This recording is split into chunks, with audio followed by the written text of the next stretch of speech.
दोस्तों, प्रेम ये जो शब्द है शायद आजकल बहुत घिनौना हो गया है। इस शब्द से दुर्गंध आती है। जब भी हम प्रेम का शब्द उच्चारण करते हैं, किसी के बारे में उसका इस्तेमाल करते हैं, तो उसमें से वासना की बू आती है। क्यों ऐसा क्यों हो गया? ऐसा क्या हो गया कि जो सबसे सुंदर और पवित्र चीज़ थी वो सबसे घटिया और सबसे गंदी हो गई।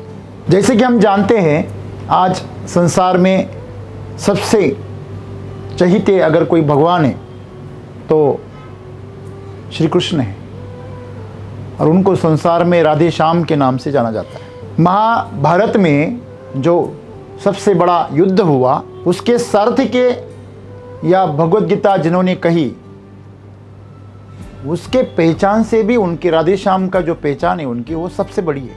हमारे भगवान ही प्रेम का प्रतीक है। प्रेम का सबसे शुद्ध रूप जिसे हम माँ और संतान का रिश्ता मानते हैं, गुरु और शिष्य का रिश्ता मानते हैं, तो ये जो रिश्ते हैं ये एक प्रकृति ने बनाया और एक संस्कृति ने बनाया। प्रकृति ने पंचमहाभूतों से जो जन्म दिया, इस शरीर से एक भौतिक माध्यम से एक भौतिक पदार्थ का जन्म दिया, तो वो भौतिकता का एक प्रेम है जिसे माँ और संतान का प्रेम कहते हैं। और दूसरा जो संस्कृति ने बनाया, संस्कार ने बनाया, अंदर के आत्म संस्कार ने जो खींचा, एक शरीर का दूसरे शरीर से जो प्रेम है उसे हम रिश्ते कहते हैं। और एक ऊर्जा का दूसरी ऊर्जा से जो प्रेम है उसे हम गुरु और शिष्य का नाता कहते हैं, सबसे पवित्र। इसलिए गुरु और शिष्य का नाता माँ और संतान के नाते से भी ऊपर है, क्योंकि माँ और संतान के नाते में, रिश्ते में चाह है। माँ को अपने संतान के प्रति, अपने ही संतान के प्रति ज्यादा मोह होता है, लेकिन गुरु का ऐसा नहीं होता। सबके लिए खुला है मंदिर हमारा, गुरु ऐसा होता है। उसके मंदिर में दरवाजे नहीं होते। माँ तो कभी कभी दरवाजा बंद कर देती है, गुस्सा हो जाती है। हाँ, उसकी गुस्से में भी आपकी चिंता होती है, लेकिन होती है। जब दो संतान हो जाती है तो उसमें भी कम ज़्यादा हो जाता है, लेकिन वो जो प्रेम है वो प्रकृति का है। इसलिए अगर माँ ने कुछ भी किया, माँ के हाथों का जो खाना है वो अपने आप अपने बेटे के लिए सबसे बढ़िया हो जाता है, क्योंकि वो प्रकृति बनाती है, वो माँ नहीं बनाती। अगर ऐसा होता तो हर माँ सुगरण होती, लेकिन ऐसा नहीं है। लेकिन माँ के हाथों का कैसे भी खाना हो, बच्चा उसे बहुत चाहता है। क्यों? क्योंकि उन दोनों में पंच महाभूतों का वास एक सरीका है।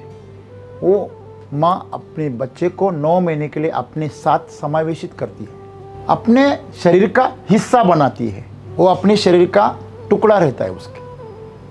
तो जो भौतिक पदार्थ होता है वो एक जैसे पदार्थ एक साथ जुड़ने के लिए आकर्षित हो जाते हैं। आप पानी की 2 बूंदे साथ में रखो और आप उसका निरीक्षण करो, उसके ऊपर थोड़ा थोड़ा एक एक बूंद में आप थोड़ा पानी डालो, वो जिस तरफ दूसरा पानी है उस तरफ अपने आप आकर्षित होता है। एक पौधा और दूसरा पौधा लगा लो, ये दोनों पौधे एक जड़ें जो है एक दूसरे में फंस जाती है बहुत जल्दी। जो भौतिकता है वो अपने समान तत्व के साथ में घुल मिल जाना चाहती है। कैंसर की कोशिका होती है इंसान के शरीर में, वो अपने जैसी कैंसर की कोशिकाओं को ढूंढती है और उसके साथ जुड़ जाती है। देखो, कोई शराबी है तो शराबी दूसरे शराबी को ढूंढ लेता है। कोई पान वाला है, तंबाकू वाला है, तो अपने साथी को ढूंढ लेता है, क्योंकि ये भौतिक पदार्थ जो है उसका एक दूसरे के साथ प्रेम है। इसीलिए आजकल जो प्रेम शब्द जो बदनाम है, ये इसलिए है क्योंकि शरीर के तल पर वो अटक गया है। अगर आपका प्रेम शरीर के तल पर अटकेगा तो वो कामना और वासना के आगे नहीं जाएगा। अगर मन के तल पर गया तो वो कामना तक जाएगा, शरीर के तल पर रहा तो वो वासना तक रहेगा। दूसरा, मुझे कुछ खिलाए, दूसरा मेरी शारीरिक सेवा करे, ये सब जो चीजें हैं, ये अपेक्षाएं हैं, ये अपेक्षाएं शरीर की। तो शरीर जो है वो स्पर्श चाहता है, भोग चाहता है। तो शरीर के तल पर हम इतने मजबूत हो गए हैं कि हमें शरीर के आगे का प्रेम नहीं समझता। तो ये पहला पायदान है। हम हमेशा, मैं कहता हूँ, आपके गाड़ी में अगर 4 गियर है तो आप पहले गियर में गाड़ी चला रहे, तो हमारा जो प्रेम है वो पहले गियर में ही खत्म हो जाता है। इसलिए उसमें बहुत गर्मी पैदा हो जाती है, बीच बीच में इंजन गर्म हो जाता है, वाइब्रेशन करता है, एवरेज नहीं देता। कोई भी रिश्ता आपको ज़्यादा देर तक सुख नहीं देता, समाधान नहीं देता। कोई प्रेम का रिश्ता कोई भी हो, चाहे वो खून का हो, चाहे वो आपका मन के भाव का हो। इसका कारण है कि हमारे जो रिश्ते हैं और मन और शरीर तक अटक गए, वो भावना को समझते नहीं है। आपने कभी देखा है जब कोई दो प्रेम करने वाले कोई भी हो, किसी भी रिश्ते में हो, जब भरपूर प्रेम की अवस्था में अहोभाव में चले जाते हैं तो उनके शब्द खो जाते हैं। वो कोई बातचीत नहीं करते, बस ताकते रहते एक दूसरे को, बस देखते रहते।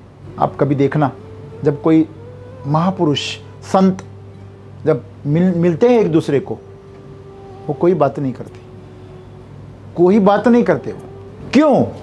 क्योंकि वो जानते हैं मैं और तू है ही नहीं है, सिर्फ हम है। मुझे एक बात बताइए, आपकी पृथ्वी कहाँ है?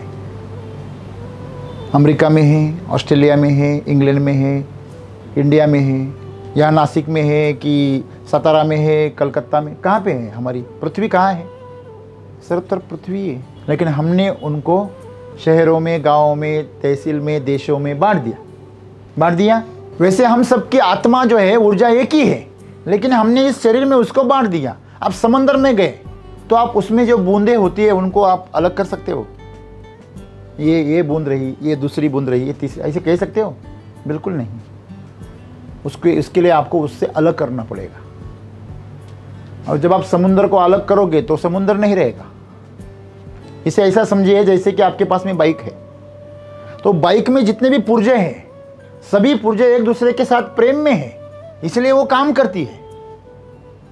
आपका शरीर एक दूसरे के साथ में प्रेम में है, तभी वो काम कर पाता है, एक दूसरे में समावेशित है। कोई भी संस्था जब उसके कार्यकर्ता, उसके सदस्य जब एकजुट हो जाते हैं तो संस्था सबसे बेहतर काम करती है।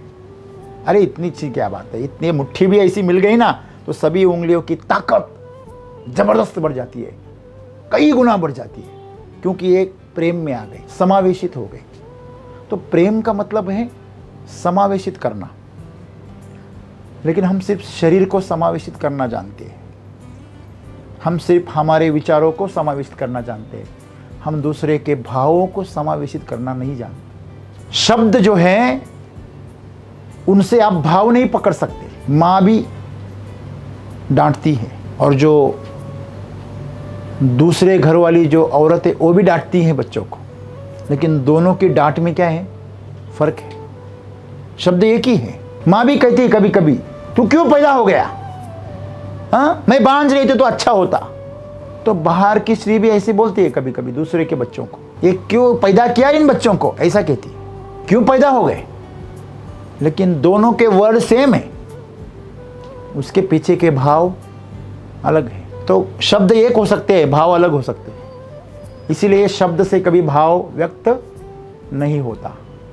आप कोई शब्द अगर किताब में लिख दिए, क्या वो भाव पैदा कर सकते हैं? कर सकते हैं? जब माँ कहती है तू चला जा, और जब कोई बॉस कहता है तू चला जा, तो इन दोनों में क्या है? फर्क है, बहुत बड़ा फर्क है। तो तुम्हारे अंदर जो गलत तत्व है, माँ उसको कह रही है तू चला जा, माँ उस संतान को नहीं कह रही है कि तू चला जा। लेकिन जो बॉस होता है वो आपको कहता है तू चला जा, यहां से पूरी तरह चला जा। उसे कोई लेना देना नहीं है आप में कुछ अच्छाइयाँ हैं, बुराइयाँ हैं, उसे कोई फर्क नहीं है। वो सिर्फ आपकी अच्छाइयों से मुनाफा करना चाहता है। वो आपके अंदर जो बुराइयाँ है, जो कमियाँ है, उसे उससे कोई लेना देना नहीं है, लेकिन माँ को लेना देना है, क्योंकि उसने आपको समावेशित कर लिया। तो समावेशित करना ये अलग बात है और उसे ही प्रेम कहते हैं। लेकिन आज हमारा जो प्रेम है वो शोषण का दूसरा नाम है। हम प्रेम से शोषण का मार्ग जोड़ना चाहते हैं।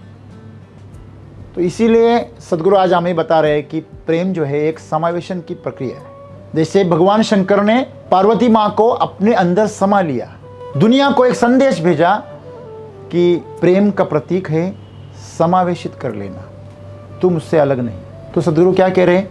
प्रेम एक समावेशन की प्रक्रिया है और मैं आपको मेरे अंदर एक हिस्से के रूप में शामिल कर लेता हूँ। मेरे जीवन में जैसे मेरा एक शरीर का हिस्सा है, मेरी भावनाओं का हिस्सा है, मेरे ऊर्जा का हिस्सा है, तो वो ऊर्जा के तल पर कह रहे हैं कि मेरे ऊर्जा को और आपको, आपकी जो ऊर्जा है, इन दोनों को समावेशित करके आपकी ऊर्जा को मैं मेरे ऊर्जा का एक छोटा सा हिस्सा करूंगा और मैं आपके लिए वैसे ही हो जाऊंगा जैसे मैं खुद के लिए हूं। आप सोचिए, जब आप किसी से प्रेम करते हो, किसी व्यक्ति से, किसी काम से, किसी कार्य से जब आप प्रेम करते हो, तब आप वो कार्य आपके जैसा करना चाहते हैं। आपको पता है, अगर आपको किसी को कुछ गिफ्ट देना है तो हमने कैसे लेना चाहिए? जब खुद को लेना होता है तो हम क्वालिटी देखते हैं और जब दूसरों को लेना होता है तो हम टैग देखते हैं, प्राइस टैग। क्या ऐसा नहीं है? जब खुद को खाना होता है तो हम उसकी पूरी जांच करते, जब दूसरों को खिलाना होता है कैसे भी चल जाता है। ये हमारा प्रेम है। जब लोग दान देते हैं ना, जो अपने को नहीं चाहिए वो चीज़ें दान में दे देते हैं। किसी ने अगर भंडारा लगा दिया ना खाने का, तो राशन से माल उठाता है, जबकि उसने सबसे बढ़िया माल उठाना चाहिए। मैं हमेशा कहता हूँ, आपको लोगों को खाना खिलाना है ना, तो 100 लोगों को मत खिलाइए, बस 10 लोगों को खिलाइए, लेकिन 100 लोगों का खर्चा उस 10 लोगों पे कीजिए। इससे एक जीवन का एक बेटर और आदर्श उदाहरण पैदा हो जाएगा। आज हम घटिया उदाहरण पेश कर रहे हैं। प्रेम के नाम पे हम वासनाओं के जाल बुन रहे, कामनाओं के जाल बुन रहे। कल मैंने कुछ ऐसा सुना एक रील में कि एक लड़की थी, लड़का था, एक दूसरे से बहुत प्रेम करते थे। उसको कोई नौकरी वगैरह नहीं थी, बहुत प्रेम करते थे, यहाँ तक कि घर छोड़ने के लिए तैयार हो गए। तभी उस लड़की को एक IT इंजीनियर का रिश्ता आया। सुंदर था लड़का और पगार भी 1 लाख की थी। तो उसने उस लड़के को मैसेज भेज दिया, मेरे घर वाले नहीं मान रहे हैं, मैं उनके विरुद्ध शादी नहीं कर सकती, मैं उनका दिल नहीं दुखा सकती। और उसके पहले वो घर छोड़ने के लिए तैयार हो गई थी। क्या ऐसा नहीं होता है? ऐसा समाज में नहीं हो रहा है? तो प्रेम आजकल एक क्या हो गया है? एक व्यवहार हो गया है, एक बिजनेस हो गया है। तो अगर आपका प्रेम अगर एक बिजनेस है, एक लेन देन है, तो एक मोह है, एक माया है। और इसी वजह से प्रेम बदनाम नहीं है, प्रेम से दुर्गंध नहीं आती। हम प्रेम के नाम पर जो गंदी चीजें करते हैं उससे दुर्गंध आती है, और गलती से हम उन्हीं चीजों को प्रेम कहते हैं। हमें प्रेम का कोई अनुभव नहीं है। प्रेम का मतलब है खुद को दूसरे के प्रति समर्पित कर देना। सिर्फ दूसरा है, मैं हूं ही नहीं, अहंकार शून्य हो जाएगा आपका, तभी प्रेम है। हमको कुछ ना मिले, अगर चाहे तो दर्द मिले, लेकिन फिर भी उसका भला हो, ये प्रेम का लक्षण है।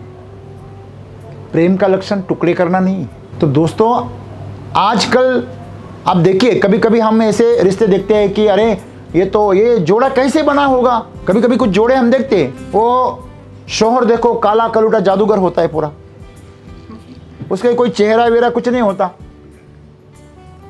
और जो लड़की है वो तो इतनी सुंदर और इतनी नाजुक, इतनी कोमल। हम कहते हैं भगवान कितनी अन्याय करता है ना। लेकिन ये दोनों प्रेम में कैसे पड़ गए? आप बीज को जमीन पर डाल दो, वो अंकुरित हो जाता है। क्यों? क्योंकि उसका मिट्टी से प्रेम है, वो उसी से पैदा हुआ है, तो उसका उसके प्रति प्रेम है। पुराने लोग कहते थे, अगर आप घी को किसी जलते हुए अंगार के पास में रख दो तो वो पिघल जाता है। ये ऐसा ही रिश्ता है, इसमें सीरत सूरत कुछ काम नहीं करती। प्रेम करने वाले अंधे होते हैं, वाकई अंधे होते हैं, होना ही चाहिए। और जो खुली आंख से प्रेम करते हैं वो बहुत चालाक होते हैं। जब भी आप बहुत प्रेम में होते हो ना, देखो आप किसी गायक को गाते हुए देखिए, उसका गाना देखिए, उसकी आंखें अपने आप बंद हो जाती है जब सुर लगाता है, क्योंकि उसका वो प्रेम है। प्रेम एक स्वभाव है, प्रेम कोई क्रिया नहीं है, आप वो कर नहीं सकते। जैसे फूल से सुगंध आती है, मोमबत्ती से प्रकाश झलकता है, तो उसका स्वभाव है, वैसे प्रेम एक स्वभाव है। आप जानबूझ के प्रेम नहीं कर सकते, आप प्रेम में उतर सकते हो। इसलिए कहते हैं प्रेम में गिर जाते हैं लोग, गिर जाते हैं ना, तो गिर सकता है वही प्रेम कर सकता है। जो चढ़ने की सोच रहा है, जो ऊपर जाने की सोच रहा है, उसके लिए प्रेम नहीं है, उसके लिए ज्ञान है।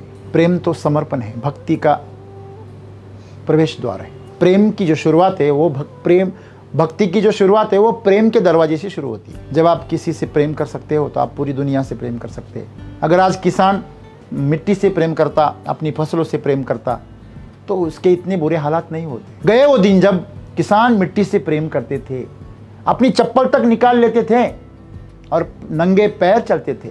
दोस्तों, जो रिश्ते हैं हमारे, जो प्रकृति ने बनाए, जो संस्कृति ने बनाए, बहुत सुंदर है। हमने आज प्रकृति के रिश्ते ही खो दिए, तो संस्कृति के रिश्ते के लिए हमें उसका कोई अता पता ही नहीं है।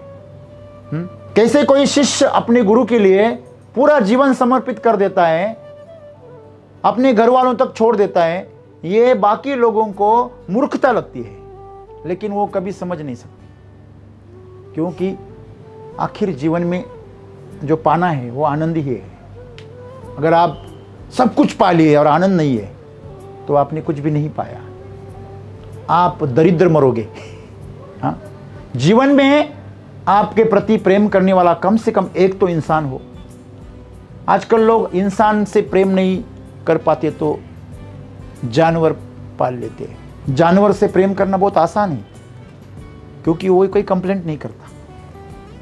उठ बैठ, मैं कहूँगा तब खाना खा, मैं कहूँगा तब तू पानी पी, मैं जैसे कहूँगा वैसे ही छलांग लगा, वो कर लेता है बेचारा। गुलाम जो है आपका, और गुलाम कभी प्रेम नहीं कर सकता। तो जीवन में एक संदेश हमेशा याद रखिए, प्रेम बराबरी में होता है, प्रेम कभी ऊपर नीचे नहीं होता। और ये जो बराबरी है ये अंतकरण के तौर पर होती है, शरीर के तौर पर, पैसों के तौर पर, धन दौलत के तौर पर, पद के तौर पर, इसके तौर पर नहीं होती। ये होती है आपके अंदर की जो भाव है। प्रेम का संबंध भाव से है, ना प्रेम का संबंध शरीर से है, ना मन से है, उसका संबंध भाव से है। जैसे शरीर का स्वभाव है वासना, मन का स्वभाव है कामना, वैसे भाव का स्वभाव है प्रेम, और हमारी ऊर्जा का स्वभाव है भक्ति। तो प्रेम से भक्ति तक का रास्ता जो है वो जो तय कर पाएगा वो इस जीवन में सर्वोच्च स्थान पर पहुंच जाएगा। संत कबीरदास जी कहते हैं, प्रेम गली इतनी सांकरी जहां दो ना समाए। दो समाए जाते नहीं, इतनी संकरी गली है वो, या तो आप जा सकते हैं या तो मैं, नहीं तो एक जा सकता है। एक बार ऐसा हुआ, राधा के घर गए भगवान श्री कृष्ण, दरवाजा खटखटाया, अंदर से आवाज आई, कौन है? उसने कहा मैं हूं। दरवाजा नहीं खुला। फिर आवाज लगाई, कौन है? बाहर से आवाज आई, सिर्फ तू है। दरवाजा नहीं खुला। तीसरी बार दरवाजा खटखटाया, अंदर से आवाज आई, कौन है? मैं भी गया, तू भी गया। अभी दोनों चाबियों ने काम नहीं किया, अभी कौन सी चाबी रही? कोई आवाज नहीं आई, दरवाजा खुल गया। न मैं है न तू है। अगर मैं है तो तू रहेगा ही, तू है तो मैं रहूंगा ही। प्रेम गली अति सांकरी जहां दो ना समाए। जब आप एक हो जाओगे ना, एक दूसरे में घुल मिल जाओगे, तभी प्रेम है, नहीं तो वासना है। बस इतनी सी बात है। तो आज सदगुरु हमें यही बता रहे हैं कि जिससे हम प्रेम करते हैं उसे हम अपने से ज्यादा संभालते हैं। जैसे मैं खुद के लिए जीता हूं, उससे ज्यादा मैं उसकी केयर करता हूं, उसे संभालता हूं। चाहे वो काम हो, व्यक्ति हो, कोई भी हो, कुछ भी हो, समर्पित हो जाते हैं। अपने आप को जैसे शक्कर या नमक पानी में घुल जाते हैं, वैसे अपने आप को घोल देते हैं। पानी तेरा रंग कैसा, जिसमें मिलाए वैसा। अगर हम इस प्रेम को समझ सके और इसकी मिठास को और इसकी सुंदरता को, इसकी पवित्रता को अगर हमारे अंदर समा पाए, तो दुख नाम की, विश्वासघात नाम की, दर्द नाम की कोई चीज इस दुनिया में नहीं रहेगी। माँ जब कांटा निकालती है ना कांटे से, तब भी वो फूल जैसा लगता है, और वही कांटा अगर कोई दूसरा निकालता है ना, तो वो छुरी चुभाता है, ऐसे दर्द होता है, क्योंकि भाव का फर्क है। किसका फर्क है? भाव का। ये हमेशा याद रखिए। तो भौतिक स्तर पर हम कभी भी प्रेम को नहीं जान सकते। हम मानसिक तौर पर भी प्रेम को कभी नहीं जान सकते, क्योंकि मानसिक तौर पे हमारी बुद्धि या विचार यही काम करते हैं। तो हम प्रेम को जान सकते हैं भाव के स्तर पर, और हमारे भाव तभी पैदा होते हैं जब हम संवेदनशील हो जाते हैं। और दुर्भाग्य ये है कि हमने और आज की दुनिया ने संवेदनशीलता खो दी है। जो भी संवेदनशील हैं वो शराब पिला के खुद को सुलाना चाहते हैं, नींद की गोलियां खा के खुद को सुलाना चाहते हैं। जब भी उनके अंदर से आवाज़ आती है उसको वो दबा देते हैं, और ये अंदर की आवाज़ जो होती है वो संवेदनशील इंसान के अंदर से आती है। तो अपने अंदर की आवाज़ को जगाइए और संवेदनशील बन जाइए, भाव के स्तर पर प्रेम को समझिए और दूसरों को अपना हिस्सा बनाइए, अपने जीवन का हिस्सा बनाइए और अपने से बेहतर उनके साथ जीवन को साझा कीजिए। तो जैसे हम खुद की केयर करते हैं उससे ज़्यादा दूसरों की केयर करने लगे तो समझ जाना कि आप प्रेम में हैं। धन्यवाद।